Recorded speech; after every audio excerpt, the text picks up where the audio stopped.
Happy Canada Day. Your gas bills, your heating bills, and your grocery bills have just gone up. That's the message from Liberals to 3 Atlantic Canadian provinces who will be hit with the carbon tax increase on July the 1st. These same Atlantic Canadian provinces have 40% of their citizens already living in energy poverty. Yet these Liberals want to triple the carbon tax as we are going into a winter where heating bills are already expected to double. Will the government give relief to Atlantic Canadians, all Canadians, on Canada Day and every day by cancelling the carbon tax? You will find that the answer to the question is in the member's question itself. There will be no increase in carbon pricing in Atlantic Canada before July 1st, not before this winter. And in fact, people will start getting the climate incentive payment before the increase in carbon tax in July 1st. No increased cost to Canadians this winter, Mr. Speaker. Thank you very much. First, the carbon tax hasn't worked. They haven't hit a single solitary emissions reduction target in the 7 provinces where the tax is already imposed. And now they want to impose it on 3 more provinces. Second, Canada ranks 58th out of 63 countries for climate action performance. And third, these so-called rebates do not pay for the full cost of the carbon tax. 60% of Canadians who pay this tax pay more than they get back in rebates, according to the Parliamentary Budget Officer.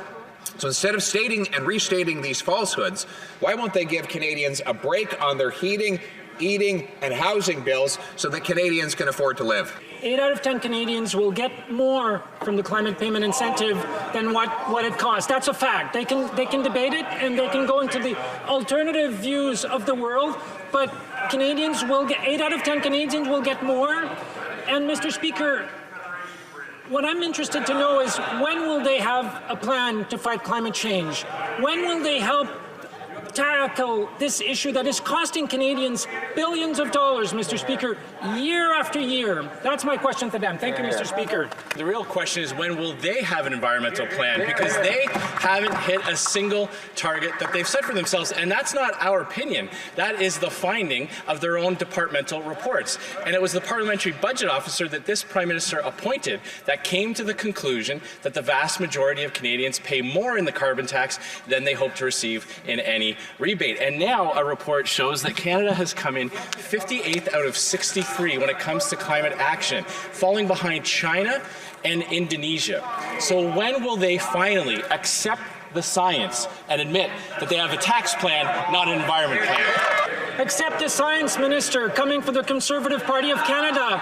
Their Minister of Science did not even believe in the theory of evolution, Mr. Speaker, and they would like us to say that they believe in science. That's very rich. And newsflash for the Conservative Party of Canada, Mr. Speaker, emissions have gone down in 2019 and 2020. That's a fact, Mr. Speaker. That member should have better sense. He knows that program is garbage. The carbon tax opposite continues to gloat about the need to tax Atlantic Canadians.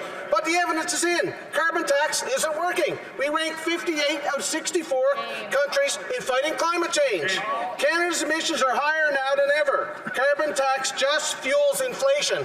When will this Liberal government stop forcing their failed carbon tax down the throats of Canadians? Affordability is extremely important, and we have taken significant steps to address affordability issues, including the investment of $250 million for heat pumps yesterday.